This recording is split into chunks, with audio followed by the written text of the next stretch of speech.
ഈ വീഡിയോയിൽ ഞാൻ നിങ്ങളോട് പറയുവാൻ ആഗ്രഹിക്കുന്നത് ഇയ്യോബിൻ്റെ സ്വഭാവ സവിശേഷതകളെക്കുറിച്ചാണ്. നമ്പർ 1, നിഷ്കളങ്കൻ, നേരുള്ളവൻ, ദോഷം വിട്ടകലുന്നവൻ. നമ്പർ 2, ധനവാൻ. ഇയ്യോബിന് 7000 ആട്, 3000 ഒട്ടകം, 500 കാള, 500 പെൺകഴുതകൾ ഉണ്ടായിരുന്നു. നമ്പർ 3, പ്രാർത്ഥിക്കുന്ന മനുഷ്യനായിരുന്നു ഇയ്യോബ്. മക്കൾ ഹൃദയം കൊണ്ട് ദൈവത്തെ ത്യജിക്കാതിരിക്കേണ്ടതിന് അവർക്ക് വേണ്ടി കഴിക്കുമായിരുന്നു. അങ്ങനെ ഉത്തമനായ ഒരു പിതാവായിരുന്നു. നമ്പർ 4, പൊതുജന സമ്മതൻ. തനിക്ക് ധാരാളം സ്നേഹിതർ ഉണ്ടായിരുന്നു. ഇയ്യോബിനോട് ആലോചന ചോദിക്കുവാനും തൻ്റെ പ്രസാദം നേടുന്നതിനും സന്നദ്ധരായിരുന്നവർ അനവധിയായിരുന്നു.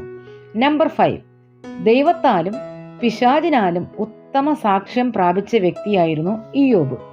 ഇയ്യോബിൻ്റെ ജീവിതം നമുക്ക് മാതൃകയാക്കാം.